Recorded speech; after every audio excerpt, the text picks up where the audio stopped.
Assalamualaikum warahmatullahi wabarakatuh.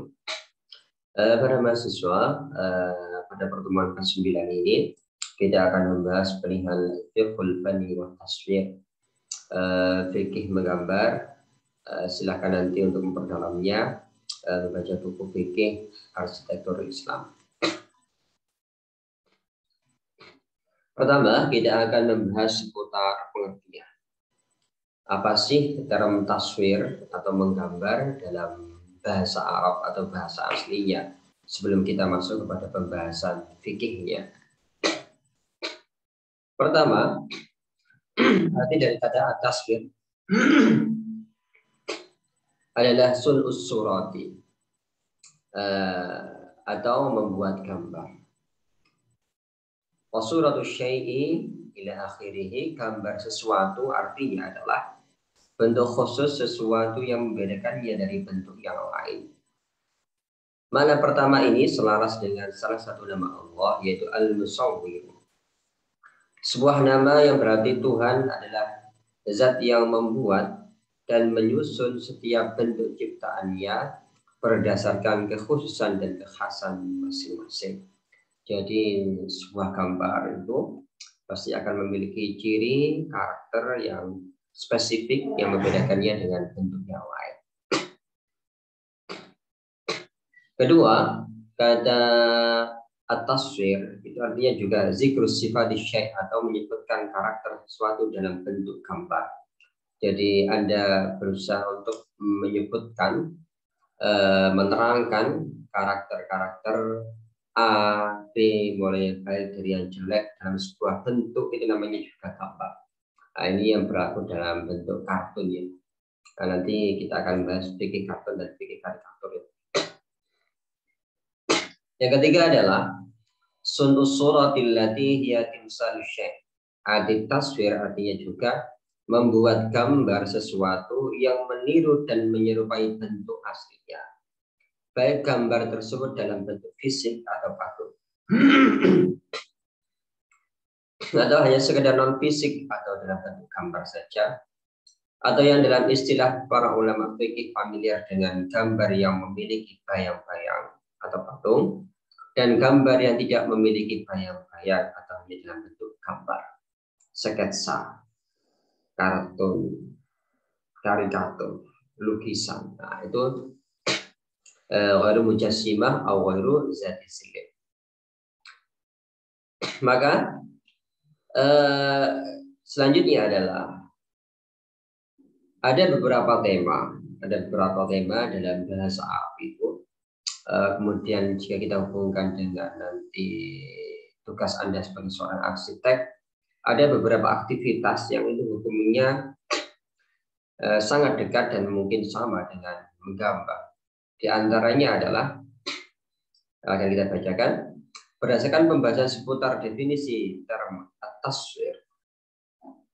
Maka dalam pembahasan seputar hukum fikih seni dan menggambar, ada beberapa term yang erat kaitannya dengan menggambar seperti patung dan membuat patung, melukis, membordir, mengukir, menyetempel dan memahat. Nah, ini beberapa term yang memiliki kekhususan hukum fikih masuk dalam fikih taswir wal fani, fikih seni dan menggambar. Kemudian sebelum kita memasuki hukum fikihnya, maka kita harus tahu apa sih hukum ragam sudut pandang suatu gambar dan implikasinya dalam hukum fikih. Maka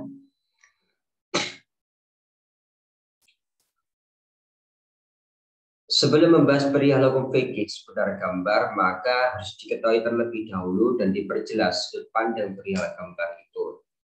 Maka kalau kita melihat sebuah gambar, ada sebuah patung, sketsa, lukisan, pahatan, maka sudut pandangnya pertama adalah sudut pandang tema dan tujuan sebuah gambar. Temanya itu apa? Yang kedua adalah sudut pandang alat menggambar, alatnya itu apa? Kemudian sudut pandang gambar, sudut pandang ruang dan waktu sebuah gambar. Maka akan kita perjelas. Pertama, jika sebuah gambar dilihat dari tema dan tujuannya, maka kaidah paling tepat untuk menerangkan sebab musabab terjadinya perbedaan tema dan tujuan gambar adalah ini ya.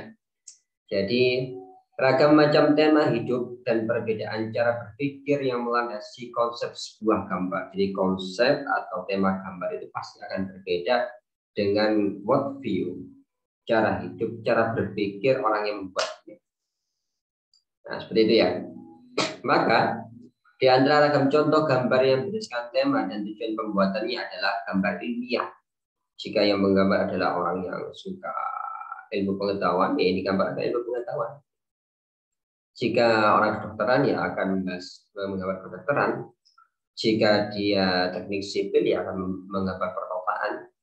Jika dia senang politik, dia akan menggambar politik. Jika dia seorang sosialis, ya namanya sosialisme temanya. Jika komunis, ya komunisme. Jika nasionalis, ya nasionalisme. Jika seorang liberal, ya liberalisme. Jika seorang Islam akan menggambar yang Islam. Nah ini gambar itu sangat erat dengan siapa yang menggambar dan bagaimana cara dia berideologi temanya.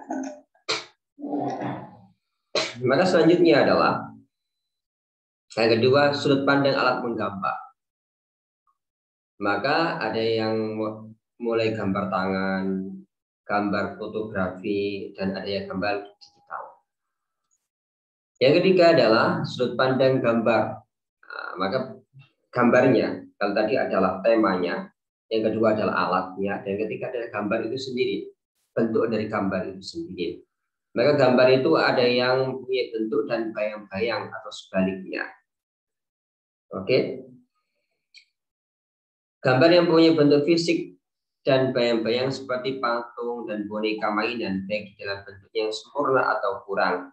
Sedangkan gambar yang tidak mempunyai bentuk fisik dan bayang-bayang seperti gambar yang dihasilkan dari lukisan, kaligrafi, ukiran, kartun, dan karikatur. Ada juga gambar yang bergerak atau tidak bergerak. Ada gambar yang berwarna atau tidak berwarna. Ada gambar makhluk hidup yang berakal dan mempunyai nyawa. Gambar makhluk hidup yang bernyawa tapi tidak berakal, atau gambar makhluk hidup selain manusia dan binatang. Nah, ini adalah kalau kita ragam gambar ya. Yang keempat adalah sudut pandang gambar itu adalah sudut pandang ruang dan waktunya.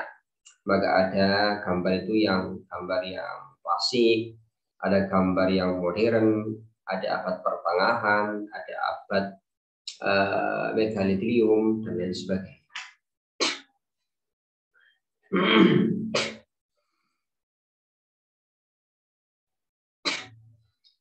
Maka selanjutnya ini yang harus kita cermati ya. Kalau kita berbicara seni dalam Islam itu setidaknya ada 3 hal, ada 3 nilai yang tidak boleh hilang dari seni itu. Menurut Mustafa Hasan Badawi, ini dalam buku beliau adalah Al-Ma'ani Al-Uluwiyah dan Imam Al-Islamiyah, sisi spiritual arsitektur Islam itu bahasa terjemahan yang biasa saya pakai untuk kitab ini. Jadi arsitektur dalam sudut pandang tasawuf. Ya. Menurut Mustafa Hasan Badawi ada 3 hal, ada 3 standar nilai yang harus ada dalam setiap seni dalam Islam, khususnya seni arsitektural, sehingga seni ini bisa dikatakan sebagai seni yang Islam. Yang pertama, dia harus memiliki nilai kemanfaatan atau al-qimatun naf'iyah, jelas harus ada manfaatnya. Untuk apa seni dibuat? Kemudian seni harus indah. Yang namanya seni harus indah. Yang ketiga, ada nilai spiritual atau al-qimah ar-ruhiyah. Ketika seni itu ada nilai manfaatnya, kemudian tentu juga indah dipandang. Dia bisa menggerakkan hati, bisa menggerakkan kalbu, itu langsung ingat kepada sang al-musawwir hakiki, sang penggambar, sang arsitek sejati, yakni Allah Subhanahu wa Ta'ala. Nah, itu ya. Ini kalau Anda nanti menggambar, membuat bentuk, membuat sketsa, membuat set plan, apapun itu, seni dalam Islam harus ada 3 hal. Pertama, bermanfaat. Kedua, tentu saja harus indah. Dan yang terakhir, ini tidak berhilang.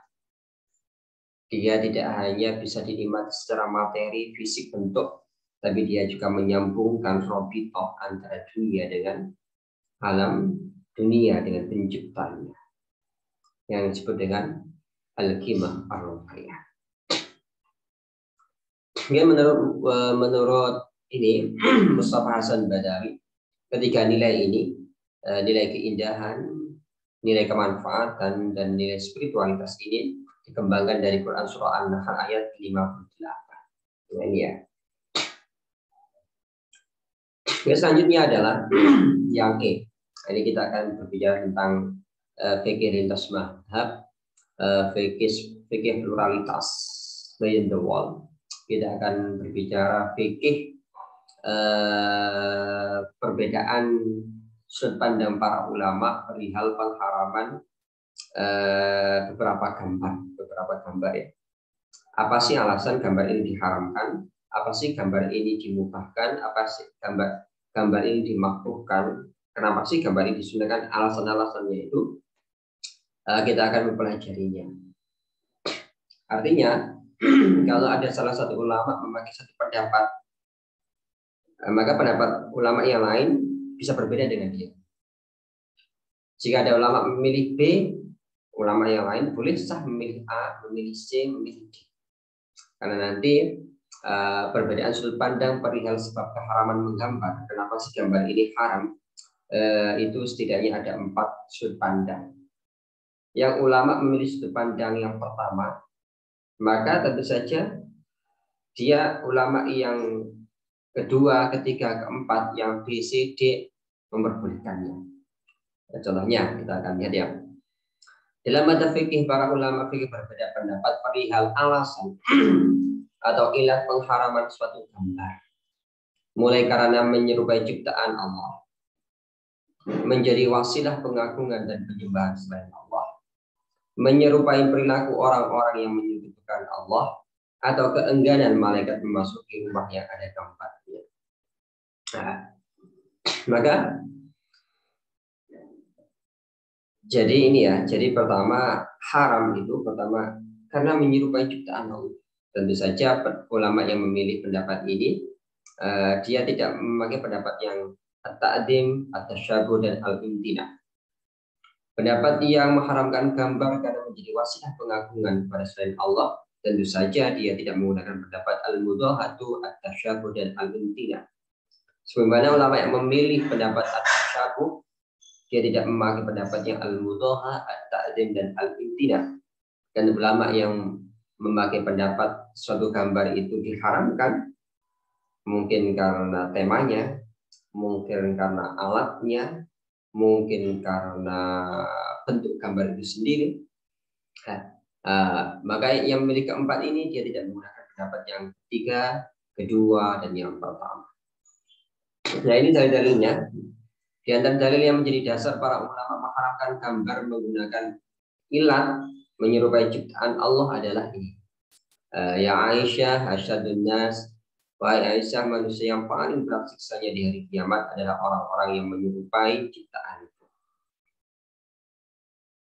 Kemudian di antara dalil yang menjadi dasar para ulama mengharamkan gambar menggunakan alasan sebab menjadi wasilah pengagungan dan penyembahan selain Allah adalah ini sebuah hadis dalam Sahih Bukhari. Saya bacakan dari Ibnu Abbas radhiyallahu an, berbagai berhala kaum Nuh sebelumnya telah ada di tanah Arab. Berhala Wat milik kabilah Kalab di Daumatil Jandal, berhala Suwa milik kabilah Huzail, berhala Yahus milik kabilah Murad, kemudian berpindah ke kabilah Hudayh di Jauf daerah Sabah. Berhala Ya'ub milik kabilah Hamdan, berhala Nasr berada di Himyar milik keluarga Zilkila. Nama semua berhala tersebut berasal dari hamba-hamba yang saleh Nabi Nuh. Ketika orang-orang saleh tersebut meninggal dunia, maka Sultan berbisik kepada pengikut mereka, buatlah patung yang terpasang tegak di majelis kalian. Dan namailah patung-patung itu sesuai nama hamba-hamba saleh yang telah meninggal dunia. Lalu mereka laksanakan bisikan setan, namun tidak menyembah patung-patung itu. Namun ketika para pembuat patung itu meninggal dunia, ilmu telah terhapus, maka patung-patung itu akhirnya disembah. Kemudian di antara dalil yang menjadi dasar para ulama yang mengharapkan gambar menggunakan alasan menyerupai perilaku orang-orang yang menyekutukan Allah atau tasyabbuh adalah man tasyabbaha biqaumin fahuwa minhum. Barang siapa menyerupai suatu kaum maka dia bagian dari mereka. Dan yang terakhir, di antara dalil yang menjadi dasar para ulama yang mengharamkan gambar menggunakan alasan ilat sebab keengganan malaikat memasuki rumah yang ada gambarnya atau al-imtina adalah an Aisyah dan anha qalat ila akhirih. Nah, saya baca terjemahannya. Dari Aisyah dia berkata, Jibril berjanji akan mendatangi Rasulullah SAW pada suatu waktu. Namun di waktu yang telah ditentukan Jibril tidak kunjung mendatangi beliau. Rasul saat itu memegang tongkat lalu melemparkannya dari tangannya sambil bersabda, Allah dan utusannya tidak akan mengingkari janji.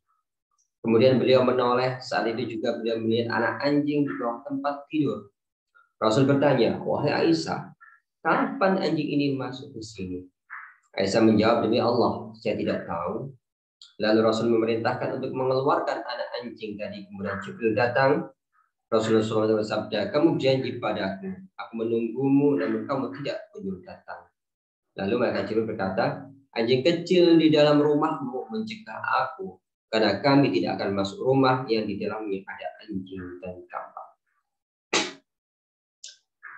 Oke, sekarang setelah kita membahas mukadimah, kita akan langsung masuk kepada intisari dari fikih al-fani dan fikih tafsir ini.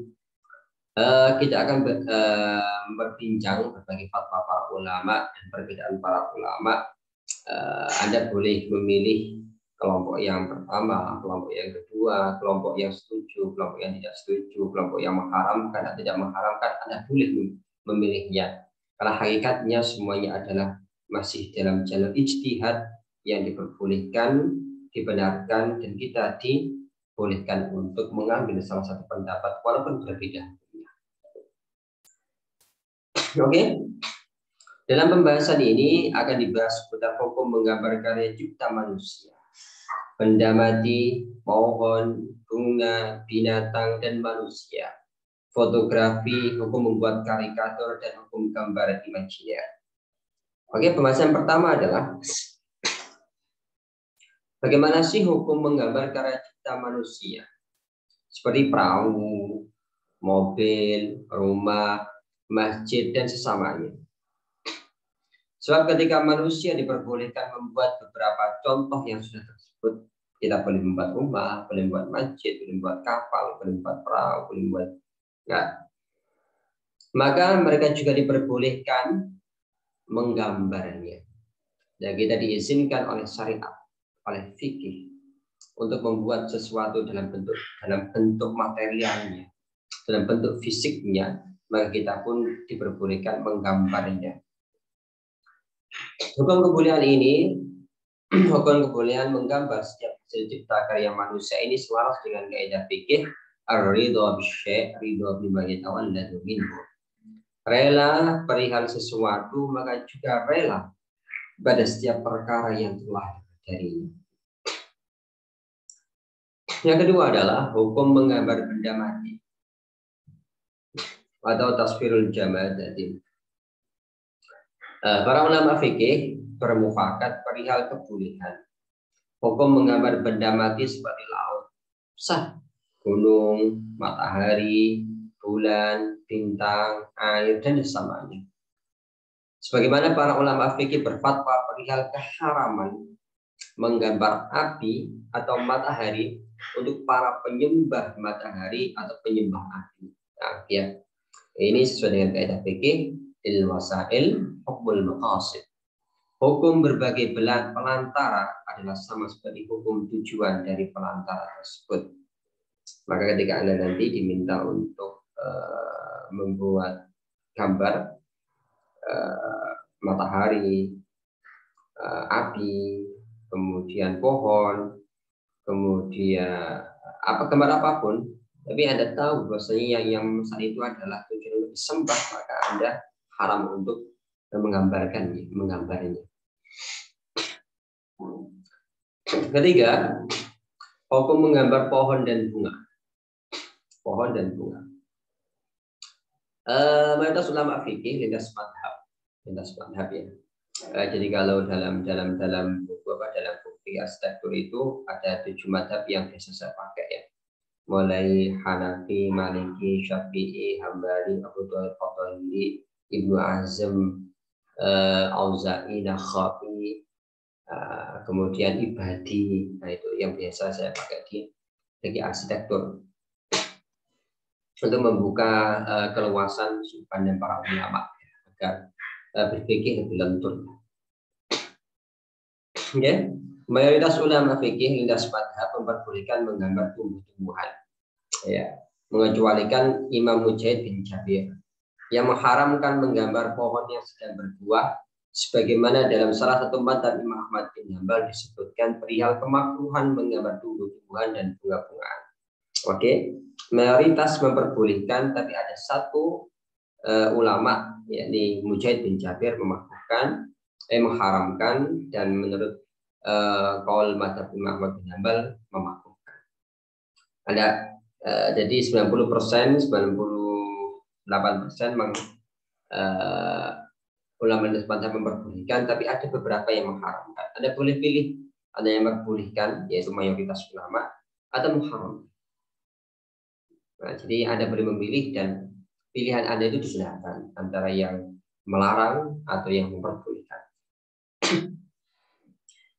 Keempat adalah hukum menggambar binatang dan manusia.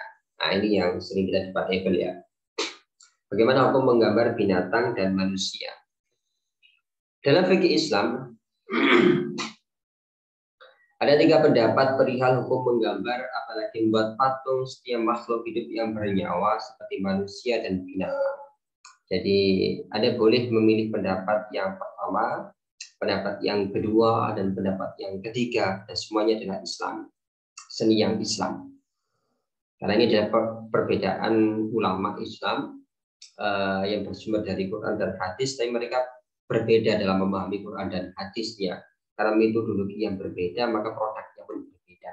Maka keberbedaan berdasarkan metodologi berijtihad fikih yang dibenarkan oleh syariat, maka produknya juga disahkan, dibenarkan walaupun sangat berbeda. Oke, bagaimana hukum menggambar, membuat patung manusia dan hewan? Pendapat pertama adalah menyatakan kemubahan menggambar, membuat patung. Pertama adalah menyatakan kemubahan at-taswir, baik dalam bentuk lukisan atau patung. Baik objek asli lukisan atau patung adalah makhluk yang bernyawa, seperti manusia dan binatang, atau tidak bernyawa seperti tumbuhan dan benda mati. Hukum kemubahan secara mutlak menggambar atau membuat patung ini dibangun berdasarkan ayat Al-Quran dan hadis Rasulullah SAW berdasarkan pendekatan kaidah fikih dan sejarah Islam. Ayat Al-Quran yang mereka pakai oleh pendapat ulama yang memberikan membuat patung dan gambar makhluk yang bernyawa, manusia dan hewan, adalah Quran surah Saba 13. Bismillahirrahmanirrahim. Ya'maluna lahu ma yasha'u min maharib wa tamasil wa jifani kajawabi wa qudurir rasiyat. Ya'malu ala Dawud syukran wa qalilun min ibadiyasy syakur. Mereka para jin itu bekerja untuk Sulaiman sesuai dengan apa yang dikehendakinya. Di antaranya membuat gedung-gedung yang tinggi, patung-patung, piring-piring yang besar seperti kolam, dan periuk-periuk yang tetap berada di atas tungku. Bekerjalah wahai keluarga Daud untuk bersyukur kepada Allah, dan sedikit sekali dari hamba-hambaku yang bersyukur.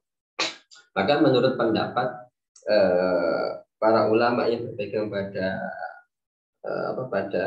pendapat yang pertama ini, maka hadis Rasulullah SAW yang berkata, yang artinya adalah dari Aisyah, di antara manusia yang paling tersiksanya di hari kiamat adalah orang-orang yang membuat ciptaan seperti ciptaan Allah. Atau hadis dari Muslim, dia berkata, kami memasuki Masruk di dalam rumah Yasar bin Numayyah. Lalu Masruk melihat patung di pelataran rumah Yasar. Masruk berkata, saya mendengar Abdullah berkata, saya mendengar Sayyidina Muhammad SAW bersabda, sungguh manusia yang paling tersiksa dari kiamat adalah para penggambar.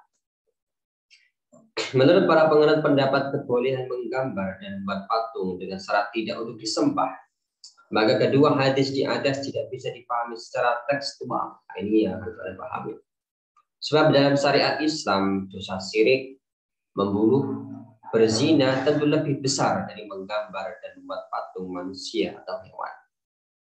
Oleh sebab itu pasti dosa dan siksa perbuatan syirik, pembunuhan, perzinahan lebih berat dari sekedar menggambar dan membuat patung manusia atau hewan. Maka berdasarkan kontekstualisasi kedua hal tersebut, maka tidak benar jika menggambar dan membuat patung hewan atau manusia termasuk dalam perbuatan yang diharamkan. Dan yang terakhir, teman-teman, yang diketengahkan oleh golongan yang memperbolehkan menggambar dan membuat patung manusia atau binatang adalah bukti sejarah melihat keberadaan gambar di rumah Sayyidina Muhammad dan para sahabatnya. Di samping mata uang yang dipergunakan oleh para sahabat adalah dinar Romawi dan dirham Persia yang di dalamnya terdapat gambar. Oke.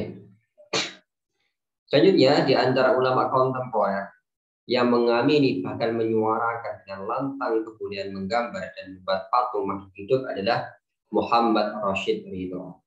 Nah, itu ya. Jadi jika Anda melihat di rumah seorang muslim ada patung, ada gambar, maka Anda jangan berkata ini haram. Ada seorang arsitek muslim diminta untuk menggambar manusia, kemudian hewan, tidak hanya menggambar di berbuat patung, maka mungkin dia menganut pendapat yang pertama dan Anda boleh mengikutinya. Nah, pendapat kedua, pendapat yang menyatakan keharaman menggambar manusia atau binatang jika sudah memenuhi 3 syarat. Nah, kali yang pertama memperbolehkan secara mutlak. Oke, maka yang pendapat kedua adalah mengharamkan jika memenuhi 3 kriteria. Ini adalah pendapat sebagian ulama salaf mazhab Maliki yang diamini oleh Ibnu Hamdan dari mazhab Hambali. Apa sih ketiga syarat itu? Pertama adalah gambar manusia atau binatang tersebut harus dalam bentuk patung. Oleh sebab itu, setiap gambar yang tidak sampai pada definisi patung, maka hukumnya hanya makruh. Oke, yang diharapkan hanya patung, gambar tidak haram. Nah, seperti gambar relief, seni bahan dinding, mata uang, kain bordiran dan sesamanya, maka tidak haram. Yang diharamkan syarat pertama adalah patung, berarti gambar tidak haram. Yang kedua adalah gambar atau patung manusia atau binatang tersebut harus digambar dengan lengkap keseluruhan anggota tubuhnya. Oke. Oleh sebab itu, jika ada gambar manusia atau binatang yang digambar tanpa menyertakan anggota tubuh yang menjadi prasyarat kehidupannya pada hukum, maka hukumnya tidak haram. Seperti tanpa kepala atau dada dan perut yang berlobang, ya, maka tidak haram. Yang ketiga, gambar atau patung manusia atau binatang tersebut harus terbuat dari bahan yang tahan lama. Patungnya itu atau gambarnya seperti besi, tembaga, batu, atau kayu. Oleh sebab itu, setiap gambar atau patung yang dibuat dari bahan yang mudah rusak, maka hukumnya tidak haram, seperti bila terbuat dari kulit semangka, adonan roti, dan sesama. Jadi nanti kalau ada orang ulang tahun, kemudian Anda membuat patung kecil-kecil, kue kecil-kecil dalam bentuk hewan, dalam bentuk manusia, boleh nanti dimakan, itu hukumnya dia haram. Kenapa? Karena sifatnya itu tidak permanen, tidak tahan lama. Nah, ini kita akan melihat keluasan sudut pandang para ulama bahwasanya tidak semua yang berbentuk manusia dan hewan itu haram, ada salah-salahnya. Nah, kita akan masuk pada pendapat yang ketiga. Anda boleh memilih pendapat pertama, Anda boleh memilih pendapat yang kedua. Tidak hanya memilihnya, tapi juga mempraktekkan. Pendapat ketiga adalah pendapat yang mengharamkan menggambar dan membuat patung setiap makhluk yang bernyawa, seperti manusia dan binatang. Pendapat ini menjadi hukum tetap dalam mazhab Hanafi, Syafi'i, dan Hambali. Oke. Secara garis besar, dalil yang dipergunakan kelompok penganut pendapat kedua dan ketiga dalam mengharamkan menggambar, apalagi buat patung makhluk yang bernyawa adalah ini. Ini dalilnya. Nah, tidak usah saya baca. Nah, ini dalilnya. Nah, kita akan bahas yang penting adalah Anda sudah mengetahui perbedaan itu untuk bertoleransi dalam fikih. Kelima, fotografi. Nah, kita akan bahas lihat fotografi. Fotografi. Para ulama fikih terbagi ke dalam dua kelompok perihal status hukum fotografi. Golongan pertama mengharamkan, golongan kedua memperbolehkan. Ada boleh memilih yang pertama yang mengharamkan dan juga boleh memilih yang kedua yang memperbolehkan. Di antara golongan ulama yang mengharamkan adalah Syekh Muhammad Al-Sabuni, ulama ahli tafsir dari Makadul Mukarramah, yang namanya diabadikan menjadi Masjid Al-Sabuni Masjid Pasca Win Malang. Kedua, Muhammad Said Ramdan Al-Buti, ulama dari Syria yang mati syahid ketika beliau berpidato di Pop. Kemudian Muhammad Nasiruddin Albani, ahli hadis dari mazhab Wahabi. Sedangkan di antara ulama yang memperbolehkan fotografi adalah Abdurrahman Al-Jariri, Yusuf Al-Qarani, dan Muhammad bin Al-Hanif. Oke. Menurut Ahmad Mustafa Ali Kudat, di antara landasan berpikir yang dipergunakan kelompok ulama yang memperbolehkan fotografi adalah, nah ini memperbolehkan dulu ada, mengiaskan hukum cabang kebolehan fotografi kepada hukum asal kebolehan stempel gambar di baju.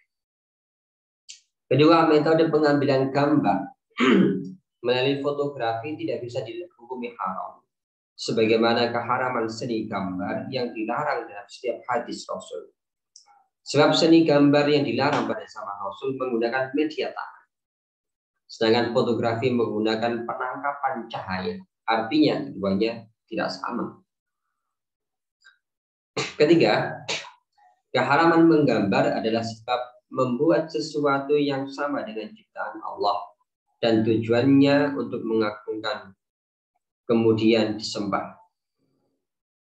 Kedua sebab tersebut tidak ditemukan dalam proses pengambilan gambar menggunakan kamera foto. Hanya selfie cerit. Nah, tidak ada tujuan untuk menyaingi ciptaan Allah, kemudian mengagungkan hasil gambarnya, kemudian disembah, tidak mungkin. Yang keempat, gambar yang dihasilkan dari fotografi lebih cocok jika disamakan dengan gambar yang berada di cermin atau di air.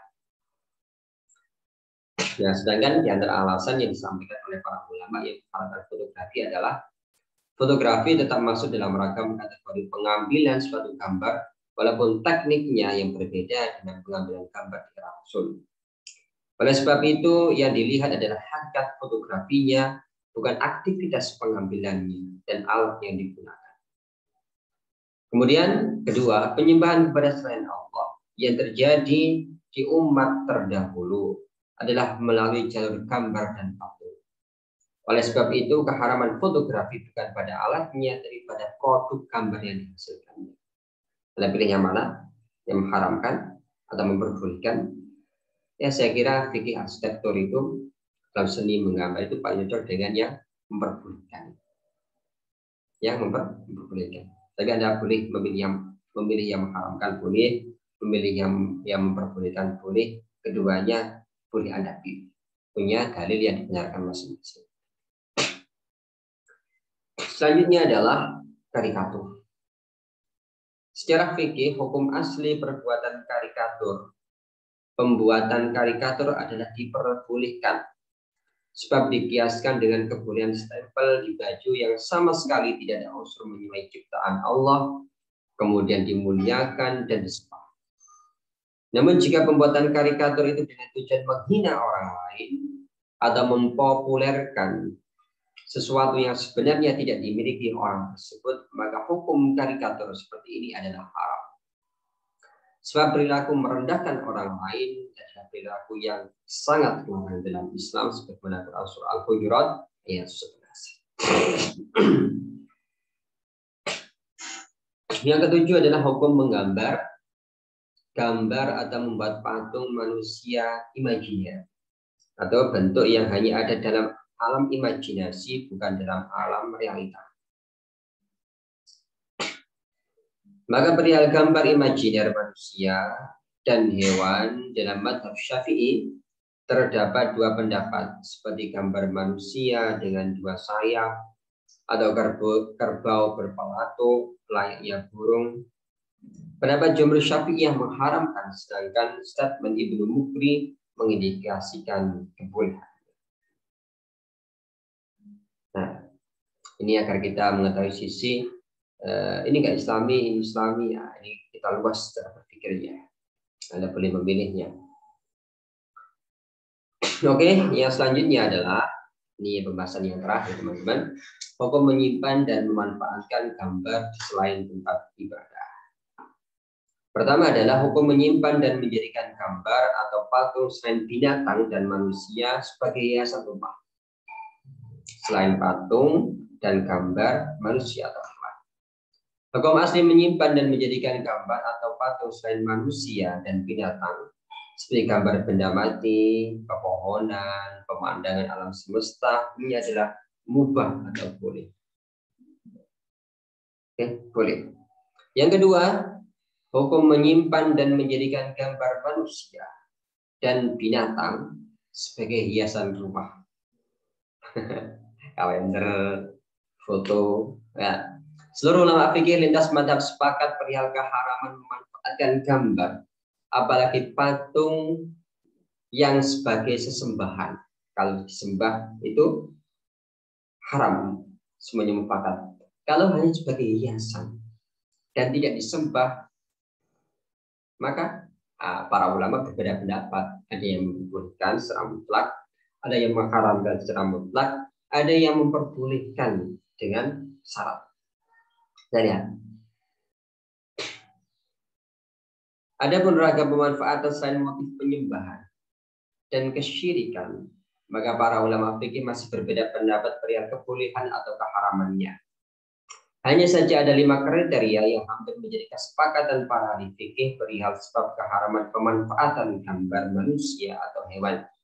Kelima kriteria tersebut adalah: pertama, jika gambar tersebut mempunyai bayang-bayang atau patung, maka patung tersebut harus patung sesuatu yang bernyawa. Anggota tubuh yang menjadikan gambar atau patung tersebut hidup, seandainya dalam bentuk aslinya, harus sempurna. Gambar atau patung tersebut harus diletakkan atau digantung di tempat yang terhormat. Kalau dibuat kaset, tidak apa-apa. Gambar atau patung tersebut bukan dalam kategori boneka mainan anak-anak. Kalau buat mainan robot-robotan berarti tidak apa-apa. Gambar atau patung tidak terbuat dari bahan yang cepat rusak seperti tepung, gula, kue, dan sesamanya. Kue ulang tahun dalam bentuk anak, tidak. Maka yang bagaimana sih hukum sholat di suatu tempat, gedung, atau alas yang bergambar? Maka ada 3 poin penting dalam pembahasan ini. Pertama, kita akan membahas seputar hukum sholat di suatu tempat yang ada gambar. Kedua, hukum sholat di sinagog atau gereja yang ada gambarnya. Ketiga, hukum sholat di atas sajadah yang ada gambarnya. Ya, ini akan kita tahu. Pertama, hukum sholat di suatu tempat yang ada gambarnya. Dalam mazhab fikih Islam, hukum sholat di suatu tempat yang ada gambarnya masih diperdebatkan oleh para ulama. Artinya para ulama tidak satu hukum. tidak satu kata dalam menghukuminya. Ada yang memakruhkan, di samping ada yang memubahkan, ada yang memakruhkan, dan ada yang memubahkan. Perbedaan hukum yang muncul dari posisi dan ukuran suatu gambar. Posisi gambar di depan, di sebelah kanan, kiri, atas, di bawah, di samping ukuran gambar besar atau kecil, itu mempengaruhi hukum boleh atau makruh. Namun para ulama fikih sepakat perihal kemakruhan suatu gambar, baik kecil atau besar, di atas, di bawah, di depan atau di belakang orang yang sholat jika gambar itu mengganggu kekhusyuannya. Jadi hubungannya adalah bukan dengan gambarnya, tapi itu mengganggu kekhusyuan apa enggak? Kalau mengganggu kekhusyuan, ya maka gambar itu menjadi makruh. Oke. Madhab Hanafi, dalam madhab Hanafi makruh sholat di suatu tempat yang terpasang suatu gambar yang besar.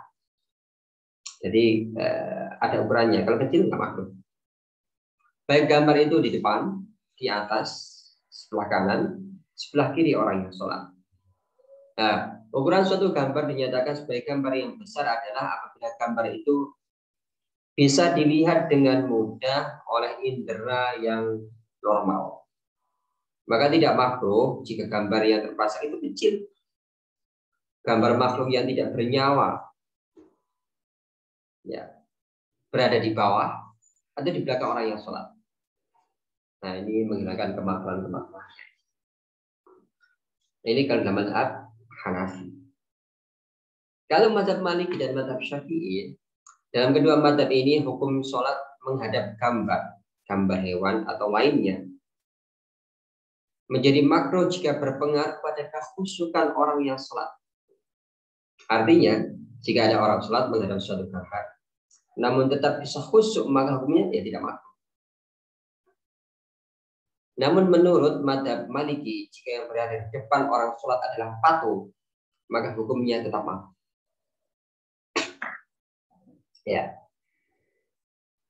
Menurut Abu Hasan Al-Marginali, salah satu ulama fikih mazhab Hanafi, ya, urutan kemakruhan posisi sholat jika dihubungkan dengan suatu gambar adalah posisi gambar yang paling makruh secara berurutan adalah jika berada di depan orang sholat, lalu di atasnya, lalu di samping kanannya, lalu di sebelah kirinya, dan lalu di belakangnya. Kalau di bawah tidak makruh. Mazhab Hambali, hukum sholat menghadap gambar yang terpasang di tembok kiblat, berarti di depan orang yang sholat, atau selain tembok adalah makruh. Baik gambar itu kecil atau besar, sebab adanya keserupaan penyembahan kepada berhala. Artinya jika gambar itu berada tepat di hadapan orang yang sholat, misalnya di atas kepala, di sisi kanan, kiri, atau di belakang orang yang sholat, maka hukumnya tidak. Oke, para mahasiswa, dari pemaparan di atas terlihat bahwa alasan kemakruhan sholat menghadap gambar ada 3. Menurut pendapat mazhab Hanafi adalah karena adanya pengagungan dan penyembahan. Tidak sampai haram ya, tapi kemakruhan. Mazhab Maliki mengganggu kekhusyukan. Mazhab Hambali pengagungan dan mengganggu kekhusyukan. Jadi hukumnya adalah paling berat itu makruh, tidak sampai haram. Nah, kita akan masuki contoh yang lebih ekstrim. Pembahasan kedua adalah apa sih hukum sholat di sinagog atau di dalam gereja yang berhias gambar. Dalam fikih Islam dibedakan antara hukum masuk tempat ibadah non-muslim seperti sinagog dan gereja dengan hukum sholat di dalam tempat ibadah non-muslim yang berhias gambar dan yang tidak ada gambar. Oke, perihal seorang muslim masuk ke tempat peribadatan agama lain, terjadi selang pendapat di antara mazhab fikih. Ada boleh pilih yang mana. Jangan tuduh yang masuk, jangan saling menuduh murtad, kafir, syirik. Ya, berbeda pendapat itu biasa. Mazhab Hanafi makruh. Mazhab Syafi'i terbelah dalam 2 fatwa. Boleh masuk jika mendapat izin pengelola tempat ibadah non-muslim. Namun tidak boleh masuk jika tidak diizinkan oleh pihak takmir atau pengelola. Madzhab Hambali berfatwa perihal kebolehan seorang muslim masuk tempat peribadatan non-muslim. Namun, para ulama mufakat perihal kemakruhan memasuki tempat peribadatan non-muslim ketika tempat ibadah tersebut sedang digunakan perayaan aktivitas keagamaan. Seperti masuk gereja ketika Natal. Atau masuk tempat ibadah yang lain ketika dilaksanakan peribadatan khusus mereka. Selanjutnya para ulama fikih berbeda pendapat perihal hukum sholat di dalam gereja, sinagog atau tempat ibadah muslim. Ada ulama yang memperbolehkan secara mutlak, boleh. Ada yang memakruhkan dengan mutlak. Ada yang membedakan makruh jika di dalam tempat ibadah non-muslim tersebut terdapat gambar apalagi patung. Mubah boleh jika tidak terdapat gambar dan patung. Tidak sampai haram. Paling keras adalah makruh. Nah ini dalil-dalilnya bisa Anda baca sendiri. Selanjutnya adalah pembahasan ketiga hukum sholat di atas sajadah yang bergambar makhluk hidup, bergambar hewan atau manusia, pemandangan, tumbuhan, ukiran dan sesamanya. Bagaimana? Kalau kita kan biasanya bergambar Masjidil Haram, bergambar Ka'bah. Ada hukumnya. Menurut mazhab Hanafi dan Hambali, sholat di atas sajadah yang bergambar makhluk hidup adalah makruh, bergambar manusia atau hewan. Ada dua alasan yang diketengahkan oleh kedua mazhab ini. Pertama, adanya unsur menyerupai penyembahan kepada gambar dan patung berhala. Kedua, adanya unsur pengagungan pada selain Allah. Sedangkan menurut mazhab Ibrahim An-Nakhai, hukum sholat di atas sajadah bergambar makhluk hidup atau lainnya adalah mubah boleh. Sebagaimana keterangan berikut ini. Oke teman-teman, itu yang bisa saya sampaikan. Saya bacakan dari buku Fikih As-Siqul Islam perihal perbedaan ulama ketika melihat seni dan gambar dalam Islam. Terima kasih. Jika ada pertanyaan kita bisa diskusi. Akhirul kalam. Wassalamualaikum warahmatullahi wabarakatuh.